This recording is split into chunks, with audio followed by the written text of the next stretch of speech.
Pa-comment lang po ng answers natin, yung mga late po.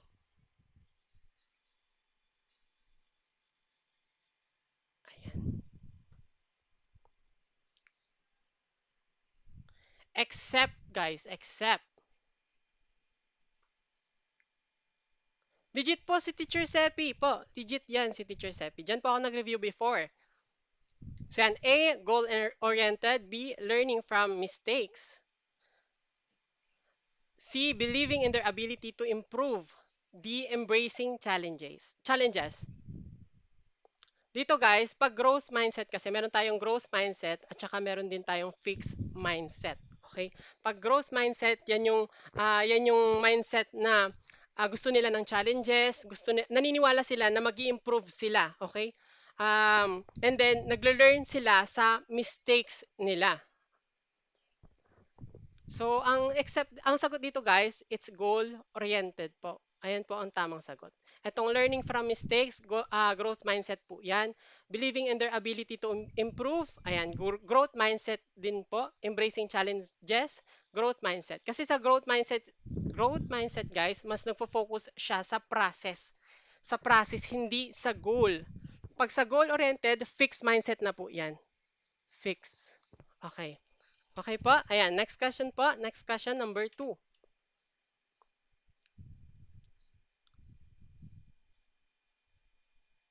Ayan, mag-enroll po kayo kay Teacher Seppi po. Ayan, magagaling po yung coaches po doon sa mga top 1 po yung mga coaches. Sila Coach Weng, Coach AJ, Coach Joshua. Ayan po. Mag-PM lang kayo sa ano niya, blue app niya, sa page niya po. Okay, pa-comment po na answers natin. So ano ko to, guys? Favorite ko to na ano, na psychologist. Number 12, pa-comment po na answers natin. Siya yung ano guys, nag-research ng growth mindset at saka ng fixed mindset. So, mapapanood niyo yan sa YouTube, yung ano niya. Napanood ko siya doon sa TED Talk. Siya po si Carol Dweck. Ayan, si Carol Dweck po. Siya si Carol Dweck, si Dr. Carol Dweck. Siya ay isang American psychologist at teacher din po siya. Ayan, teacher din siya. Okay, next question po, number 13.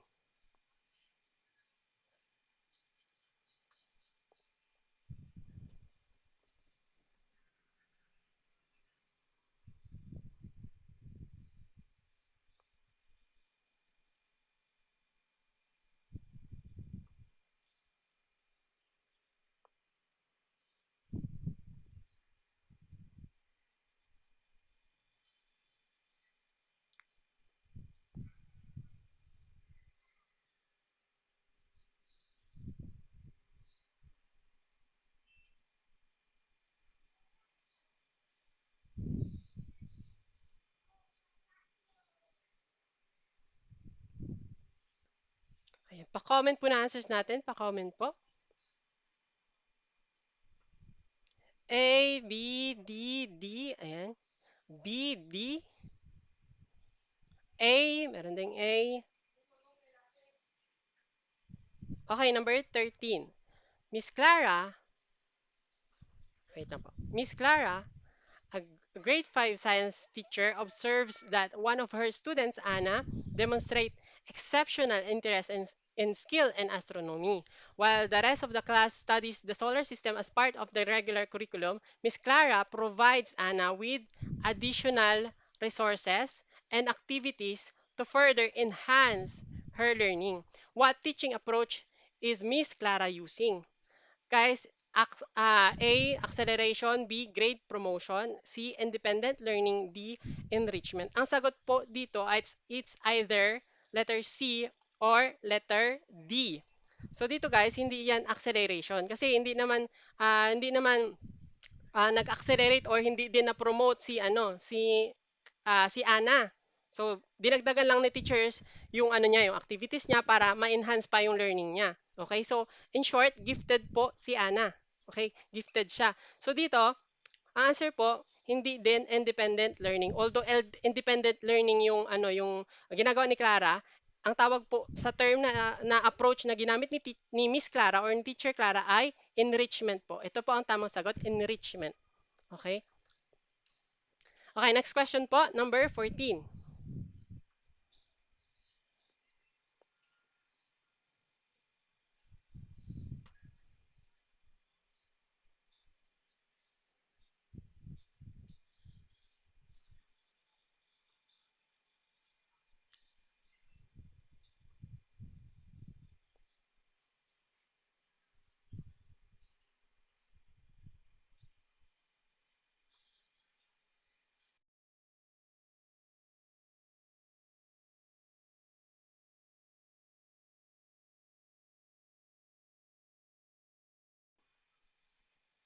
Okay, number 14, pa-comment po na answers natin. Pa-comment po.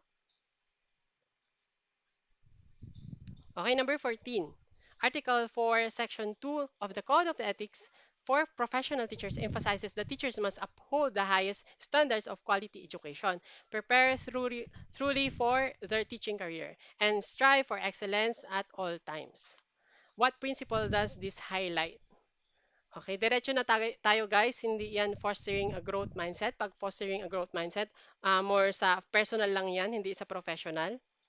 Yung letter C, promoting teachers' professional growth. So, hindi rin dyan. Enhancing teachers' competence. So, hindi rin. Ang answer po natin, it's engaging in continuing professional development. Yung CPD po natin, ayan po yun.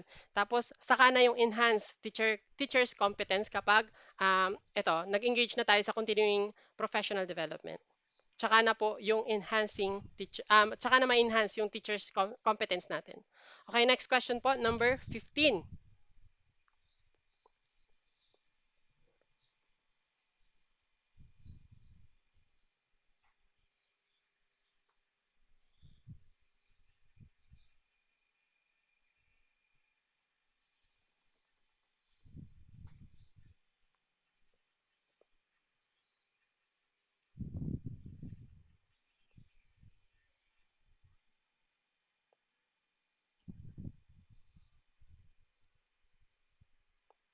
So kanina na-discuss na natin to guys. Ayan, number 15, which is statement best reflects the essence of the growth mindset. Siyempre, hindi yan talent alone determines success, not effort. Kasi sa growth mindset, effort talaga. Effort and hard work. Hindi siya naniniwala sa talent. Okay, fixed mindset yang naniniwala lang sa talent. Sa letter C, challenges are avoided to minimize the risk of failure. So sa fixed mindset din 'yan. Sa growth mindset, mas nag-engage siya sa challenges. Mas gusto niya ng challenges, guys. Mas gusto niya yung nahihirapan siya, ganun. Yung letter D, intelligence and abilities are fixed and cannot be changed. So fixed mindset din. Kaya letter A po ang tamang sagot. Okay, sa growth mindset kasi naniniwala siya na change yung intelligence natin, nababago. Okay, next question, number 16. Meron po akong mockboards, Ma'am Bian. Meron akong mockboards. So for only 100 pesos, 100 pesos, that's 23 sets of Prof Ed and Gen Ed. Tapos each set 150 questions 150 questions, total of 6,900 questions. So yun guys, through Google Form po siya. After nyo i-take, may ma-receive kayong score and then yung mga correct answers. So pwede nyo i-print yon by copying and paste. I-copy-paste nyo lang sa Microsoft Word. Then, i-print nyo. Okay. Number 16, pa-comment po na answers natin. Just PM me po sa Blue Up sa page ko, Sage LPT. Search nyo lang po, Sage LPT.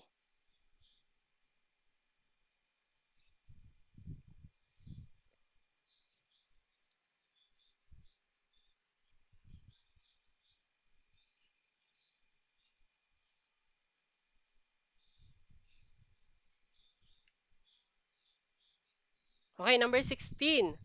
Based on Edgar Dale's cone of experience, which activity enables learners to gain and retain most knowledge? So ano yung pinaka-effective para mas mag-retain yung knowledge, guys?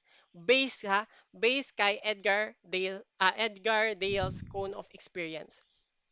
So dito, reading and recalling information, so hindi yan. no? Sa ano siya, sa tapos yung B, participating in discussion and listening to lectures, hindi din. C, observing visual aids and tangible materials, hindi. Mas effective po talaga, kaya sabi ni Edgar Dale, cones of experience yung actively participating in hands-on experience or i-apply mo na yung knowledge mo in real world context. Real life world context pala. Okay, next question, number 17.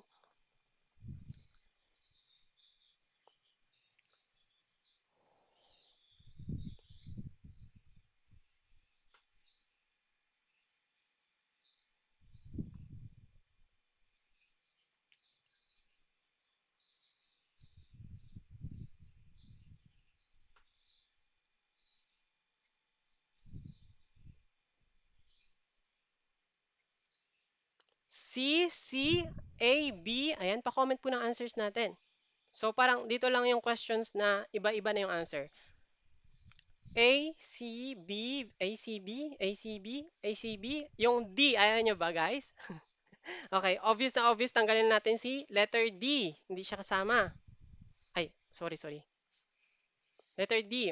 So number 17, what is the primary objective of technology literacy in uh, as a as a 21st century skill?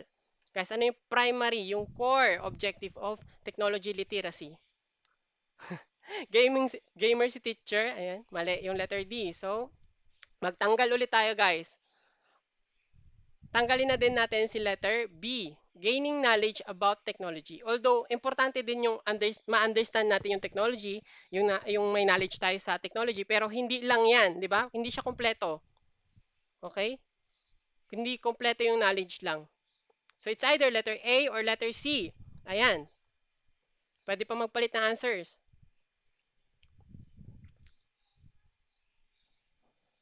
C, C, C. Ayan. So, guys, tanggalin po si letter C. Okay, guys. Dito, mali si letter C. So, bakit? So, dito, ang answer po, letter A, effectively using technology tools. Kasi, yung leveraging technology for practical applications, yan yung pag-use ng technology for practical applications. Paggamit mo, pag-utilize mo sa technology for practical applications. Pero pag-use lang ba? So, hindi, di ba? Dapat effective using technology tools. So, ayan po. Kaya letter A ang tamang sagot kasi sabi dyan, effectively using technology tools. Ibig sabihin, um, alam mo gamitin, effective mo siyang gamitin, at saka na-understand mo din yung technology, kaya alam mo siyang gamitin. So, dito sa ano kasi, leveraging lang, do. Wala siyang ano, hindi effectively. Parang alam mo lang gumamit for practical applications. Yun lang siya. So, hindi siya kompleto. So, answer po natin is letter A, effectively using technology tools. Ayan. Okay, next question po, number 18.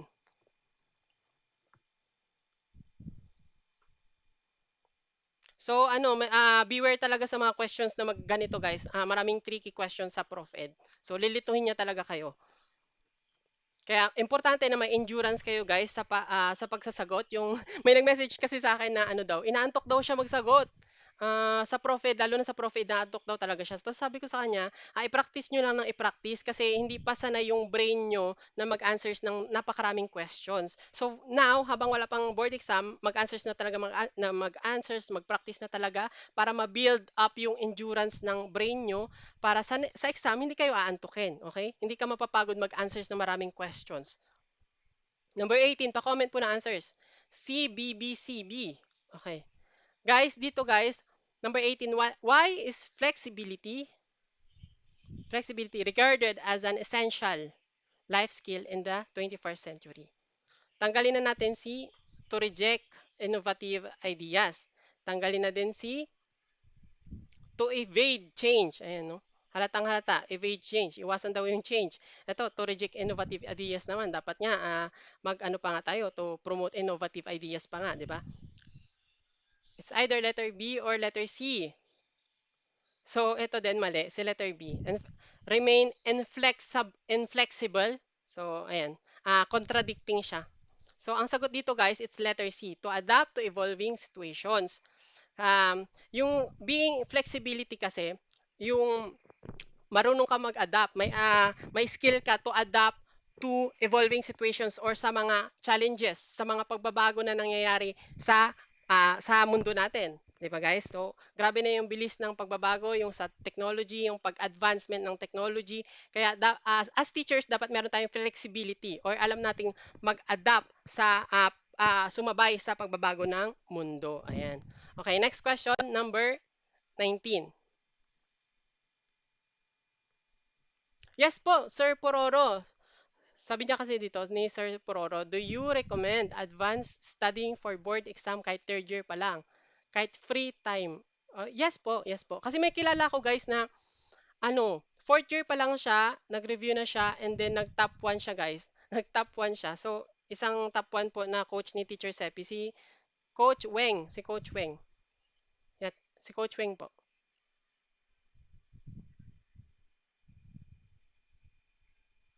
Oh, sa pre-board tama, Miss Ma'am Bian, magagamit sa pre-board. Oh. So yung ibang school, 'di ba, parang hindi ka maka-graduate kapag hindi mo na ipasa yung pre-board ng school nyo.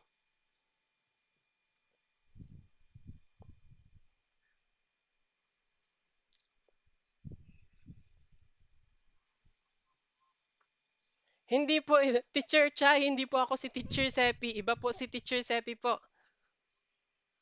Ako po si Teacher Sage.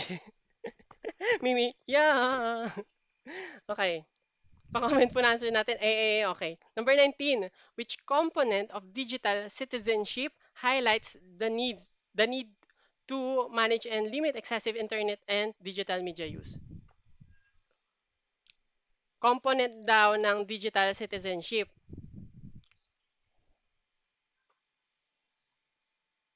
para manage at saka malimit lang yung paggamit ng internet at saka ng mga digital media, guys. A. Digital literacy. B. Digital divide. C. Digital wellness. D. Digital addiction. Tanggalin na natin dyan, guys, si digital divide.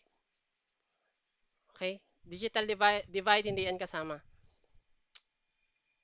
Tanggalin na natin si digital literacy, guys. Hindi rin po siya.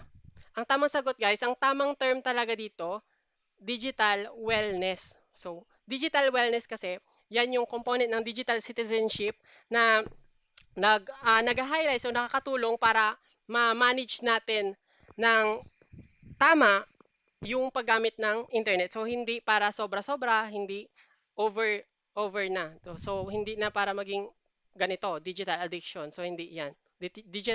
Addiction, yan na yung sobra-sobra na yung paggamit. Okay? Ng internet at saka ng digital media. Okay, next question, number 20. Last question po natin. Pa-comment po ng answers natin.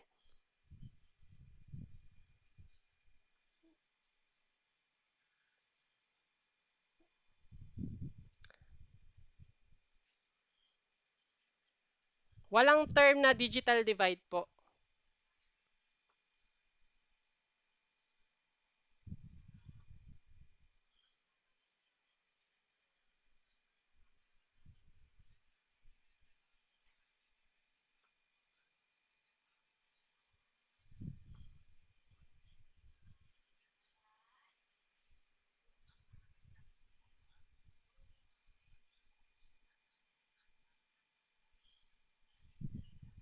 Sa pagsagot ng Prof. Ed, dapat ideal tayo, pero wag sobra-sobrang OA na, ganun.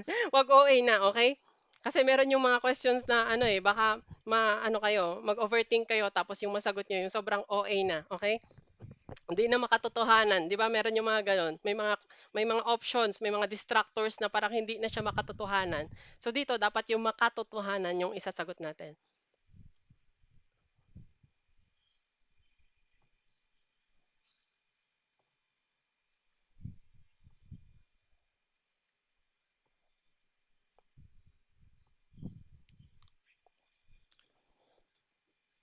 Number 20, if you receive a suspicious email, okay guys, suspicious email claiming you have won a grand prize in a raffle draw from a reputable bank, wow, sana all, which you did not enter. So alam mo, hindi ka naman sumali doon, pero bakit ka nanalo? So, alam mo naman na hindi ka sumali doon, bakit ka nanalo? So suspicious siya, bakit ganon? What should be your immediate action. Immediate guys na action natin. Ano yung pinaka unang-unang gagawin natin? So, letter A, respond to the sender and to clarify the details of the message. So, mag-reply ka back, no? Paano ba makuha 'yan? Saan tayo pwede magkita? So, tanggalin na natin yung letter A. Letter B, verify the legitimacy of the email with the bank or relevant authorities. So, kung ano yung bank na sinabi doon, punta ka, tapos i-verify mo na totoo ba to na mananalo ba ako? So, mali din. Mali yan, guys. Either C or letter D. Okay, answer po dito, letter C. Ignore, avoid, opening, and delete the email immediately. So, ayan na yung guys, no, immediate action, di ba? So, ignore na at saka avoid opening kasi baka pag binuksan natin, di ba, may mga pa tayo, may mga baka ma-accidentally mapindot tayo mga phishing links, di ba? Na pwedeng corrupt ng mga identity natin, mga informations natin. Tapos syempre, i-delete natin agad.